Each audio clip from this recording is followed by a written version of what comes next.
consistently the contrarian, I guess. I don't know. We have numerous municipalities out there who, no matter what we say, are not going to appreciate not having their input. So I personally, and I've never even seen pot more than just in these test things you see in the military. I've never smoked cigarettes, let alone anything else. I'm certainly by no means am I for any of these quote-unquote vices. But at the same time, and I'm probably, I would say definitely 99% leading to say it should be countywide and it should be something that we enact. But the rush to do it when there has been no deaths. I mean, we didn't even respond this fast. Again, no offense meant to the people who were here with the shoulders, but, there were numerous fatalities on our roads and we didn't act this fast. This is something that's brand new. I've known about it for less than a week, and we are going to completely outlaw it. We've not heard from the other business owners. We've heard, again, I have a 15-year-old and a 17-year-old, and I hear your sufferings and your pain, and I fear in some respects to go home and go over this with my kids. But at the same time, to enact a binding law that affects the whole county, does anyone not see that that's a bit of an overreaction when we can do it in 2 weeks? Is that just me, or is that something that seems to be a bit over the top? I mean, if that's the case, and Councilwoman Hibbler veered a little bit off, so I'm going to veer a little bit off as well, then why don't we outlaw alcohol? Because there's DUIs that kill people every night. Now, again, I'm probably 99% for doing this ban, but I just don't see the mayors and the aldermen and the people who are currently running for those positions or whatever. I think that, I know this, if the state did something and just enacted it carte blanche, I would be very upset for my sovereignty, and I have the feeling the cities would be the same way. Plus, I personally don't feel comfortable. I know he was an expert witness, and I know we've heard some stories, but it's, to me, still fairly anecdotal after, 5 days that I've known about it. So I feel a little uncomfortable making a boom, it's outlawed reaction for it. And I am in no way for marijuana in any way, shape, manner, or form. Again, I just feel that to make an emergency bill goes a little bit overboard. And I could be 6-1 on that as well. Mr. Chairman? Yes. My concern here is that if we wait a week, 2 weeks, the more publicity that these substances are getting, and obviously we are contributing to that right now, okay? The more attractive it will become in the next 2 weeks for young people. There is this misconception that if something is legal, then it is not harmful. And obviously, I think the testimony that we've heard tonight, shows that that is not true.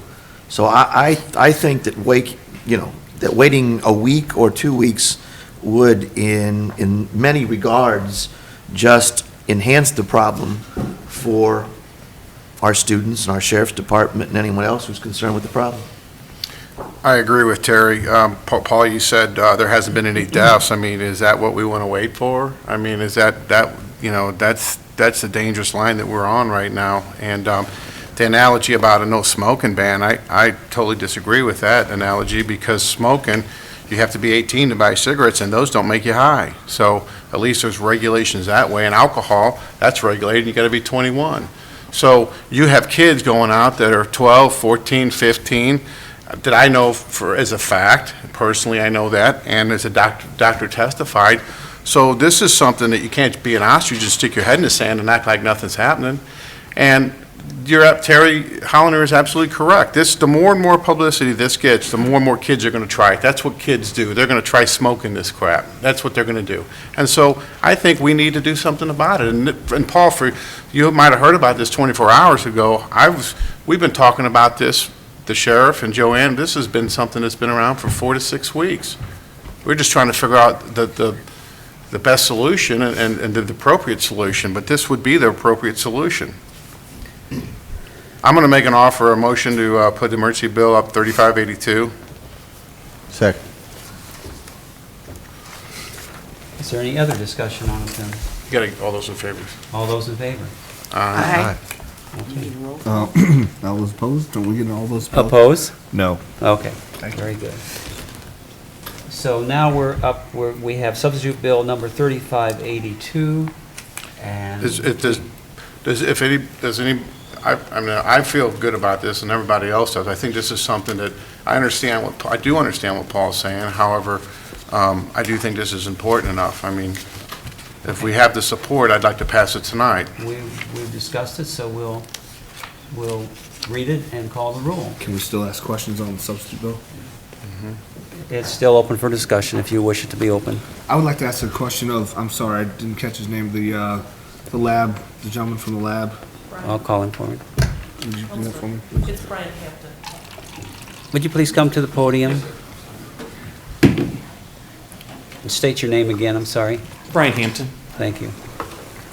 I was going to ask the doctor, he stepped out, but the curiosity I have is he talked about how it was a spray, it was sprayed on these other, basically it looks like potpourri to me, and then that's the stuff that smokes. So, I mean, that little packet, if it's just got spray, sort of, an outside sort of wetness on the outside of when it's officially made, I guess.